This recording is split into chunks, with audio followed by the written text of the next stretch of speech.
Thank you all very much. It does seem a bit odd for me to be appearing on a platform with the name Gove on it, because I wasn't born Michael Gove.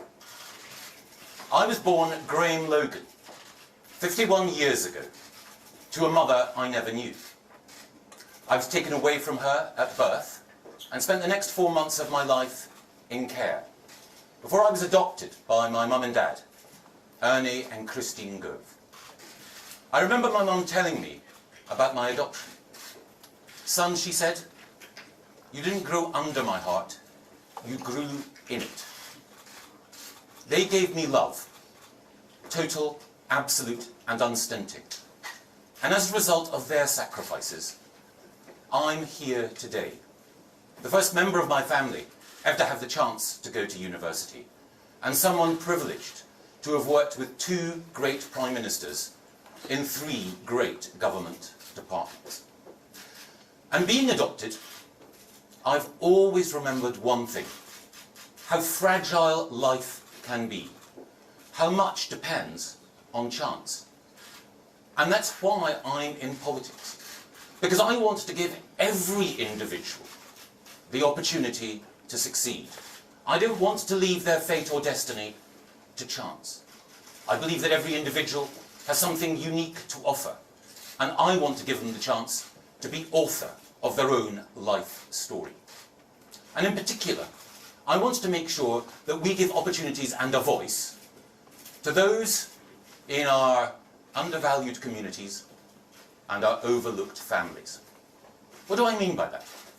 Well, when I became Shadow Education Secretary in 2007, I had a look at the school league tables. There was one school I saw which I might have gone to if I hadn't been adopted, where out of an entire generation of children in one particular year, only one got the 5 good GCSEs that are a passport to success in the future. And I thought, what if I'd gone to that school?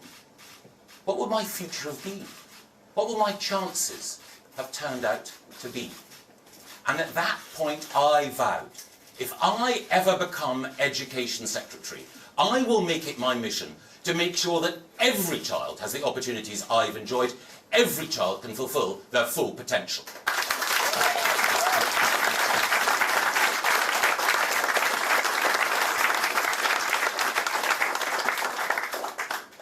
Now, I won't deny it was a struggle at first when I was Education Secretary. Testing, certainly. But with the help of an amazingly talented team of ministers, we pushed through change. We opened new free schools and new academies. We restored rigour to the curriculum. We made our exams more testing. And we also ensured that every child had the stock of knowledge and the skills that they needed to make a success of their life. And you know what? Now, we have 1.9 million more children in good and outstanding schools as a result of Conservative reforms.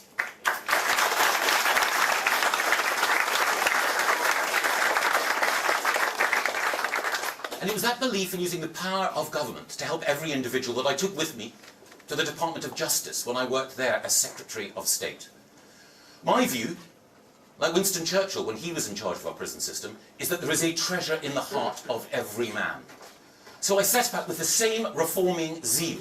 I made sure that we reformed prison education, that we got the most talented graduates from our universities to become prison officers, that we made our criminal justice system more efficient, and we put the interests of the victim first.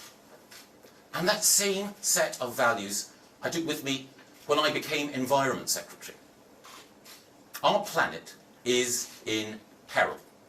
I don't want to leave the earth, which is our common home, to our next generation in a state which is dirtier, dangerous and less beautiful. So I've taken action to cleanse our rivers, to sweep the plastic pollution out of our seas, to make sure that our air is safe to breathe, to safeguard wildlife all over the world, to improve the welfare of animals, to fight climate change, to ensure that our fishermen have the opportunity to fish sustainably in a sea of opportunity, and to ensure that our farmers are at last properly rewarded for all the work that they do. It's been a privilege to have had the chance to serve in those 3 government departments alongside 2 great Prime Ministers. And I just want to take this opportunity to say a special thank you to David Cameron and Theresa May for giving me the chance to serve, and can we thank them for their distinguished service.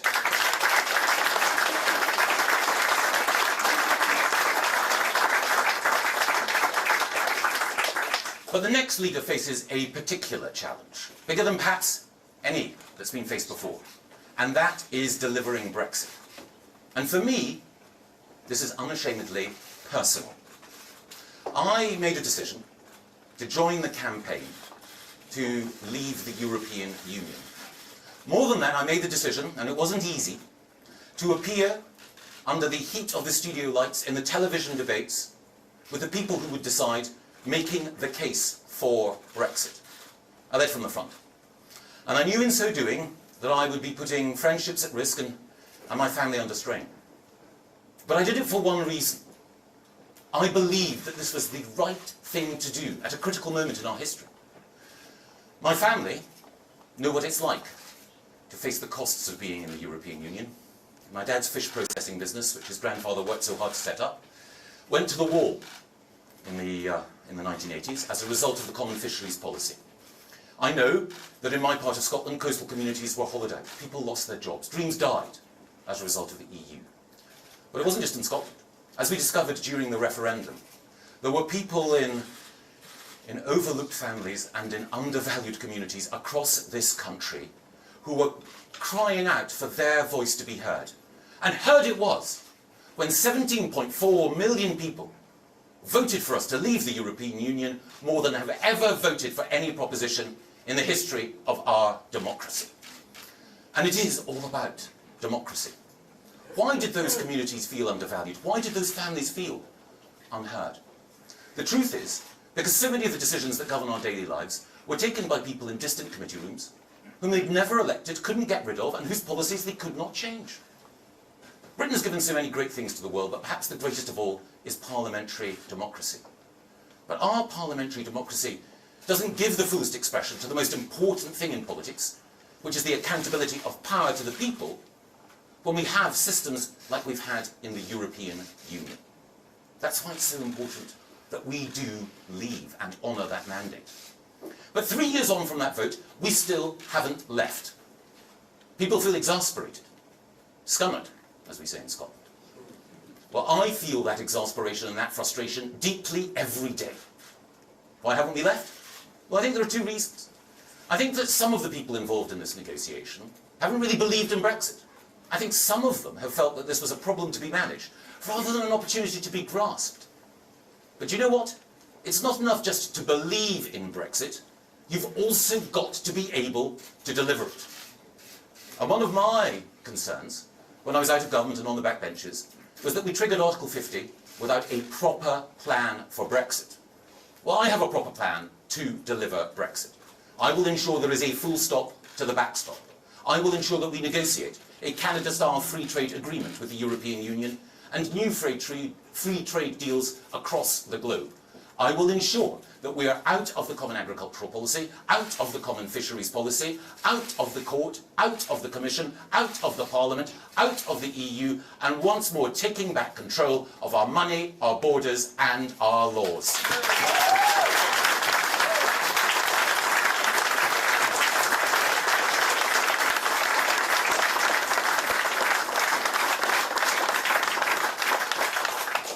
Now, it's not going to be easy. Nothing worthwhile ever is. There will be challenges and tough moments ahead. But I faced challenges and tough moments throughout my political career. But if we make a success of Brexit, then this wonderful country can be the best in the world in so many ways. We can be the best country in the world for education and science. The best country in the world to start, grow and run a business. The best country in the world to raise a family. The best country in the world to love and live as you wish, and to celebrate the diversity, the generosity, and the sheer abundant talent that we all have. How do we do it? We do it by bringing people together. And in particular, bringing people together in those overlooked families and undervalued communities who were at the heart of the Brexit vote. How would I begin? Well, I would begin by strengthening the United Kingdom. We need to ensure that there is additional spending that the UK government devotes to Scotland, Wales and Northern Ireland, so everyone appreciates the benefit of the strength that the unity of our kingdom provides. But more than that, we need to make sure that every policy that is passed in Westminster is good for the United Kingdom. We need to make sure that there is a dedicated powerhouse at the heart of government, putting the United Kingdom first in everything that we do. I'm a unionist to my bootstraps. How could I be otherwise? I was born in Scotland. I worked in Northern Ireland. I married a woman from Wales. And last year, I even supported England in the World Cup.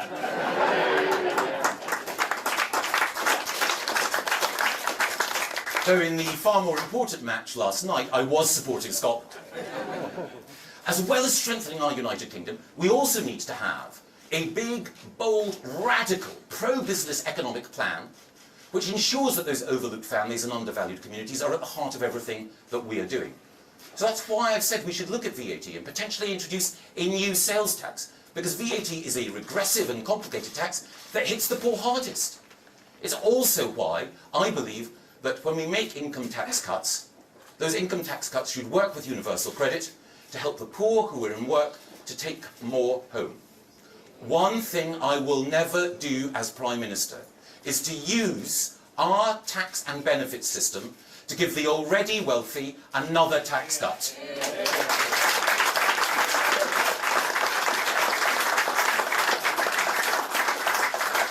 I believe in low taxes and pro-enterprise policies, but the poor must come first. Something else that I will do in order to back business and to revitalise many of those undervalued and overlooked communities, I will abolish business rates for the small and medium-sized enterprises that are at the heart of our high streets. Every town deserves to have a healthy and beating heart, and the Conservative government will make sure there is a transfusion which allows that.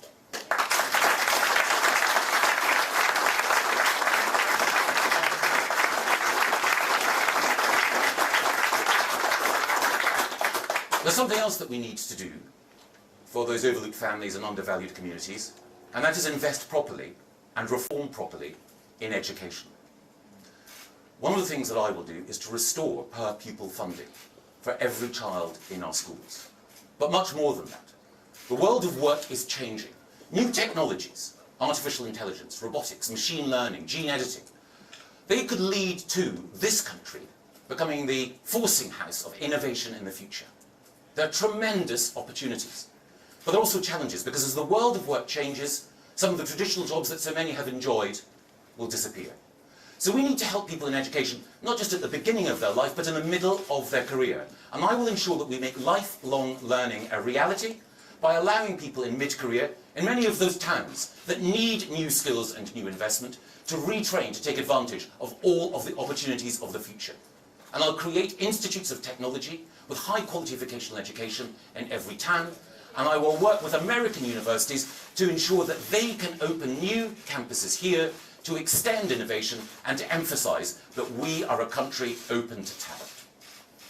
There are other changes that we need to make about how we spend public money as well, though. The Treasury in the past has tended to look at public spending and not always ask, how can we maximise economic growth?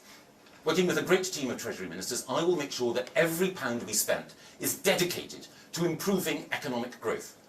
And that means transport infrastructure that can connect the North, the Midlands and the South West more effectively than ever before.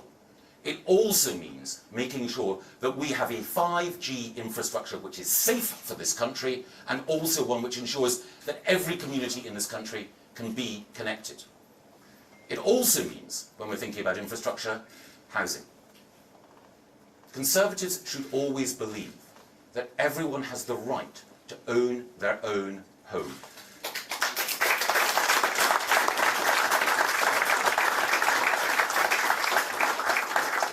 And to pass it on to the next generation, which is why I will ensure that we reform planning laws in order to ensure that more houses are built. I will tackle some of the abuses of the big volume house builders who are not releasing land in the way that they should. I will make it easier for communities to build beautiful homes in the way they want, on the sites they want. I will ensure as we did in the 1980s, another great home-owning revolution happening in our country. But of course, it's not just opportunity that people need, it's security as well. That's why I will ensure that our NHS is fully funded, properly funded, and that funding is underpinned by legislation in the future. And it's also why I will introduce a system of social care, of insurance, supported by the state, which will ensure that never again are people in fear that as the terrible shadow of dementia falls on their relatives' lives, that they may lose their home and their future may be uncertain. Those who've given so much for our country deserve security at the end of their lives.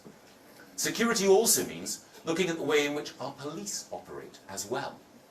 One of the problems with our police is that increasingly, so much of their time is devoted to pursuing crime online, and sometimes even ludicrously, pursuing people who use their free speech on Twitter to say what they oughtn't to say.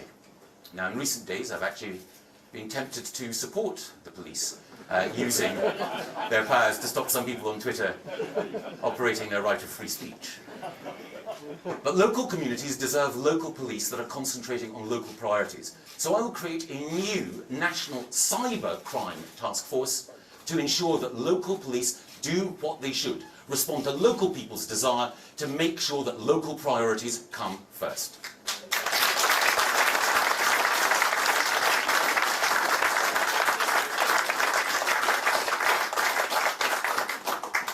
You can't talk about security, and indeed you can't talk about overlooked families and undervalued communities without thinking about those who provide the greatest security for us. One particular undervalued community, one group of overlooked families, and that is those who serve in uniform in our Army, Navy and Air Force, and their families. We owe so much, as we were reminded just last week, to those who wear the Queen's uniform and who give everything for us. But recently, it has been the case that those who have served this country so well have been pursued by money-grubbing lawyers on trumped-up charges so that their service is held in question and their service has a Damocles sword hanging over it. I think it is completely wrong that those who have given so much for this country don't have this country behind them. So I will make sure that we change the human rights law in order to make sure that our soldiers are protected from those lawyers who do not have the interests of our country at heart in the way that those soldiers always have.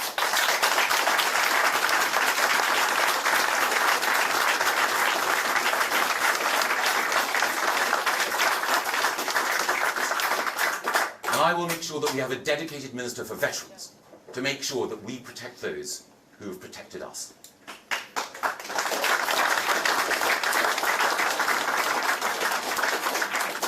So on Brexit, on the economy, on housing, on infrastructure, on education, on health, on social care, I have ideas.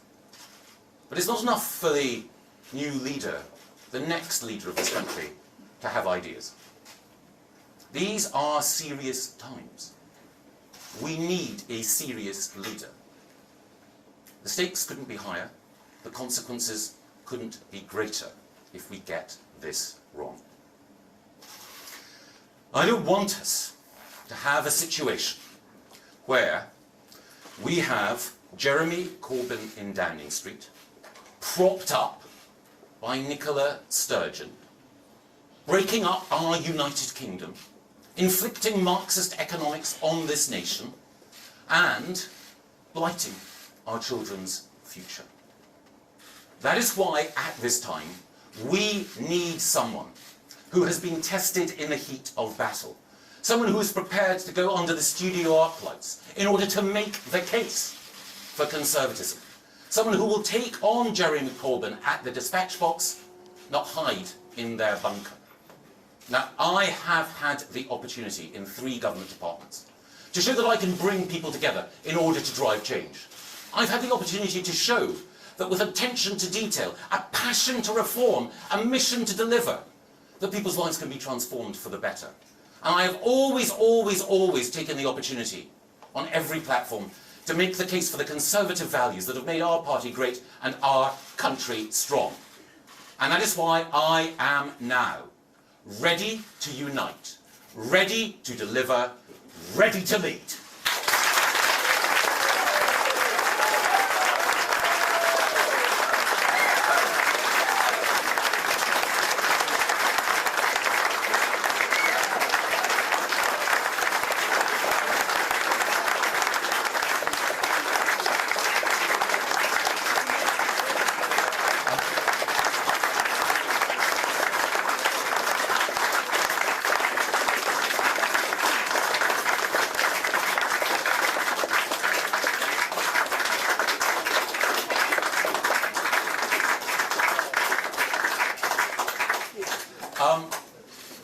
I think we've got a little bit of time for questions, but I just wanted to say to thank everyone for coming along today.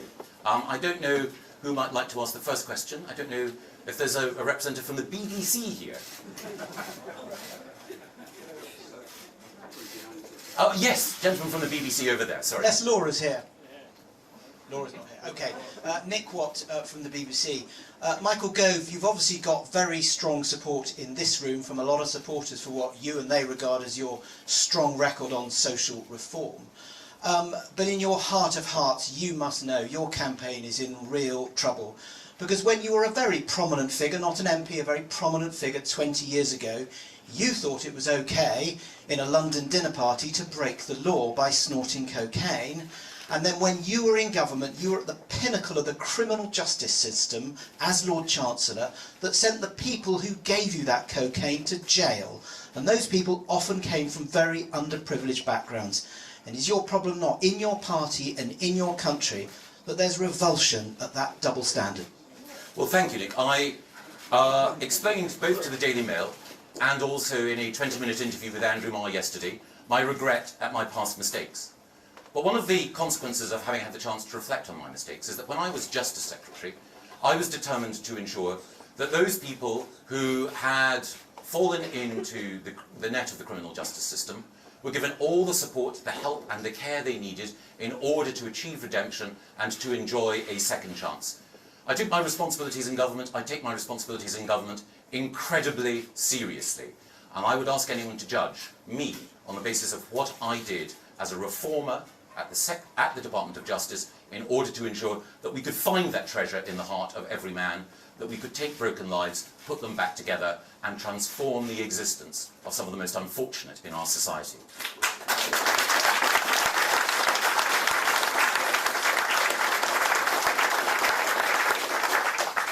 And from Sky.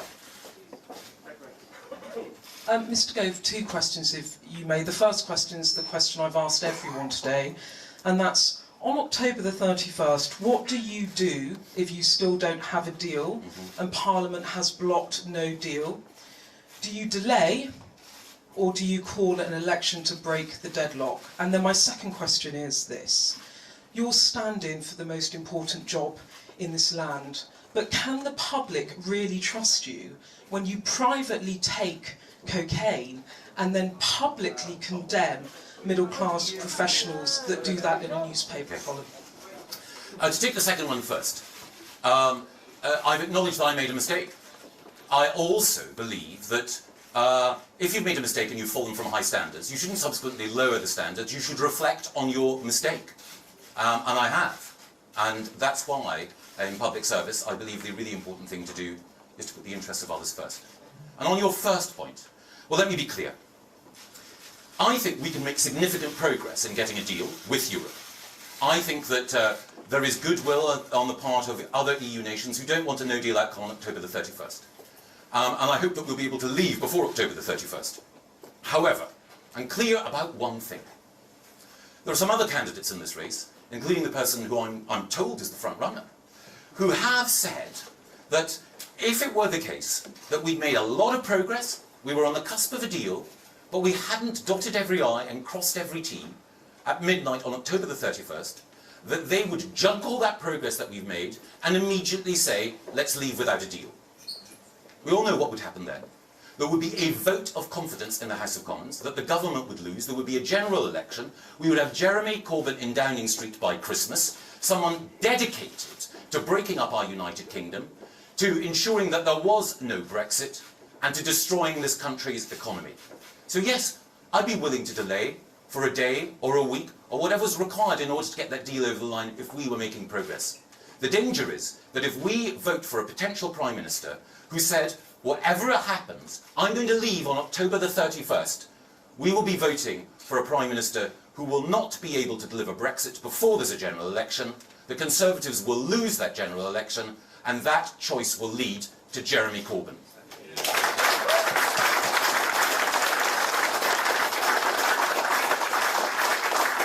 And gentleman there. Yes, yes. Thanks, Jason Groves from the Daily Mail. A couple of questions, Mr. Gove. Do you think Boris is hiding in his bunker? And on your campaign, I mean, this Vlogs vow has wrecked it, hasn't it? You appear to have no new backers. You've lost momentum. Isn't it time to call it a day?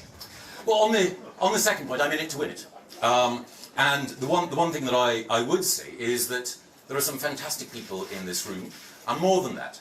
I've been told in the past that I couldn't succeed. I was told when I led the Leave campaign, do you know what? You're only at 33% in the polls. You guys will tank. You'll lose by a landslide. And we won. I was told when I was Education Secretary, you'll never be able to transform education in this country. It's eluded every Education Secretary before you. But we changed it. I was told when I arrived at the Department of the Environment, do you know what? It's an impossible task to please all of these people. You will either end up upsetting business or losing the trust of green groups. But actually we were able to bring business and green groups together. So every time I've been given a job, I've been told it's impossible and have delivered. And on the other point about the other candidate, one of the other candidates, there are some very, very good candidates. Let me say this. If I get through, which I'm sure I will actually, to the final two, against Mr. Johnson, this is what I will say to him. Mr. Johnson, whatever you do, don't pull out. I know you have before, and I know you may not believe in your heart that you can do it, but the Conservative Party membership deserve a choice. So let's have a proper race.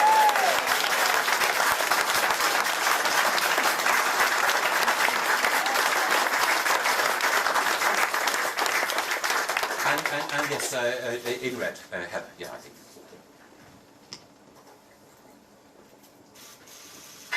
Hello. You talked a lot about domestic policy in your speech and not much about foreign policy. As late as 2008, you said the Iraq War was that rarest of things, a proper British policy success. And you said to Conhome last week that you changed your mind about that. Since 2008, I wondered when and why. And also, was Ken Clarke right when he was captured on camera saying in a rather offhand way that if you were Prime Minister, you'd take us to war with 3 countries at once? Ken is a great man, and he's a brilliant parliamentarian, and in many respects, his success in domestic reform is something that I've sought to model myself on. But Ken has occasionally not got every foreign policy question right. And the truth is that on this, my position has evolved. I've always believed that Britain should play a big role on the world stage. That's why I'm a supporter of maintaining 0.7% of our economy being spent on international development and maintaining at least 2% of our national economy being spent on our defence. But one of the things I learned is that I supported the war in Iraq for 2 principal reasons. I believed that Saddam Hussein had weapons of mass destruction, and I also believed that he was a bloody tyrant who, when he was removed, we could allow democracy to flourish in the Middle East. He didn't have weapons of mass destruction, and that meant faith in Western intervention was undermined. And also the slow and patient work of rebuilding that nation after we got rid of Saddam Hussein was not properly invested in and not properly thought through. There's something else as well. I think that our soldiers in both Iraq and Afghanistan did not receive the support that they needed at the front, nor indeed the care that they and their families deserved when they came back. So if I were Prime Minister, I would think very carefully about putting any of our men and women in harm's way. If there's a clear and present danger to this country, or there is a humanitarian mission, and the only way to save lives is to use our troops, then of course, if the best possible advice to me is that is what is required, I will do it. But as I say, my position has evolved over time, and I recognise that the heavy responsibilities that any Prime Minister has do need to be exercised with care. And the lady there, I hope that's right, in the check shirt. Laura Hughes from the FT. The issue of trust keeps coming up. Trust over how you handled the last leadership election, over this cocaine story, and now the issue of trust for a lot of members and MPs in your own party is going to be whether or not you are actually going to deliver Brexit. You've said you're prepared to extend Article 50 for a matter of days or weeks, but earlier this month it was reported in the Telegraph you told cabinet colleagues you were prepared to extend it potentially to the end of 2020. Do you have a deadline yourself for how long you are prepared to extend Article 50, and can members of your party trust you to actually deliver this? Yes, I want to deliver Brexit as quickly as possible. I saw just the other day, one of my colleagues, I can't remember his name, but he was a Conservative MP, and I love all Conservative MPs, particularly at this moment. And this Conservative MP said, Michael Gove is not a true Brexiteer. And I thought, by what standard do you measure a true Brexiteer? Is it someone who has written newspaper articles for more than 2 decades saying that we need to fundamentally change our relationship with the European Union? Is it someone who, even before they were involved in politics, supported Business for Sterling and the No campaign? Is it someone who consistently in government sought to limit the reach of the EU and argued, even with the Cabinet Secretary, that we should not submit to specific EU laws? Is it someone who put their family and friends on the line to argue for leaving the European Union and paid the price even as he helped secure that victory? If that person is not a true Brexiteer, I do not know what a true Brexiteer looks like.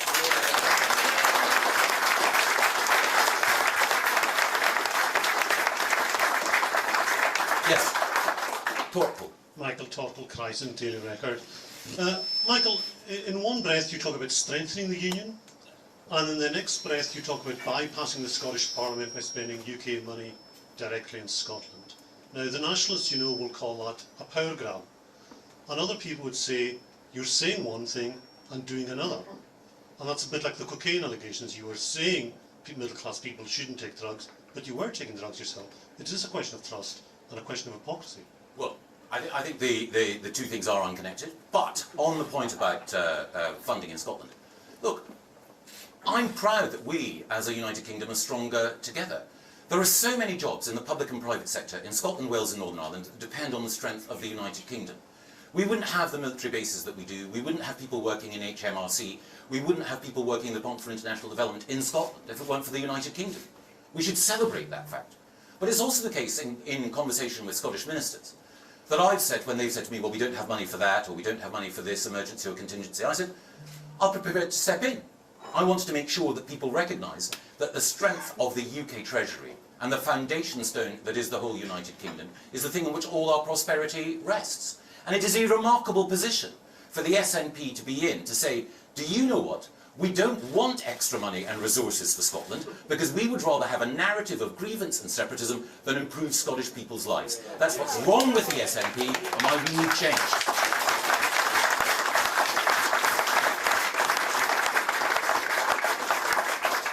Yes, just there, and the gentleman in the pale blue tie. Oh, sorry, oh, Roberts, forgive me. Gentleman in the bright red tie.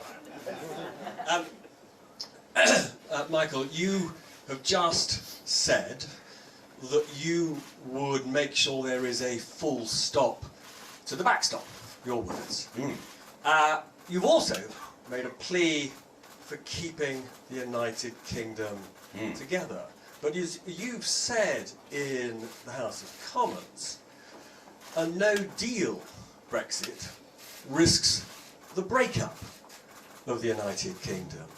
So, for you, what is more important? A full stop to the backstop, or the integrity, the unity of the United Kingdom?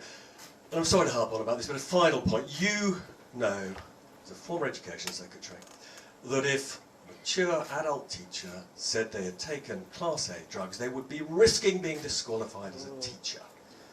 Why is that not a disqualification to be Prime Minister?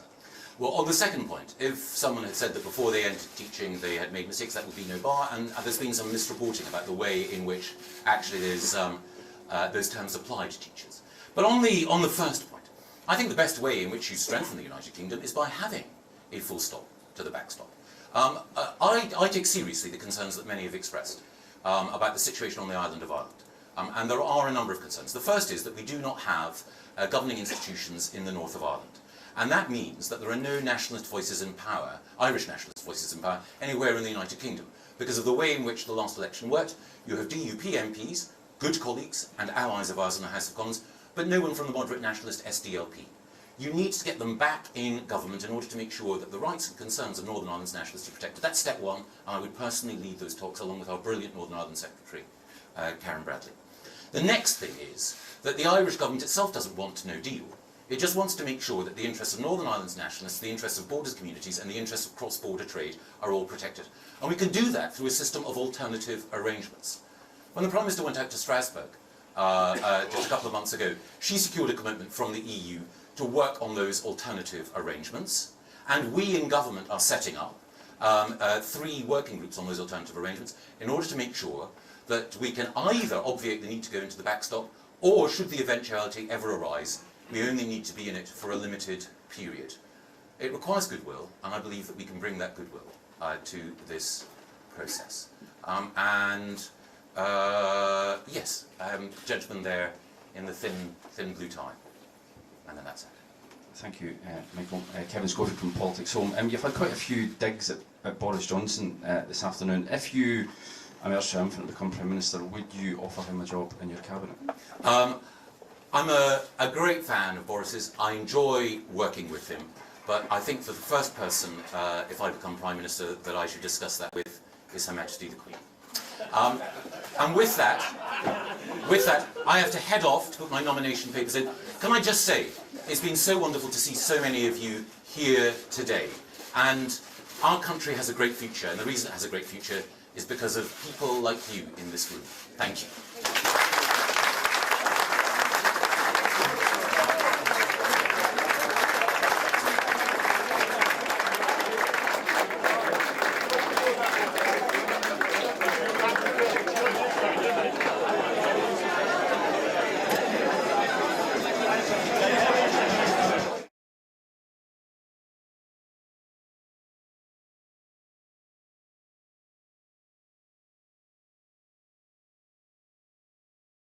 Thank you.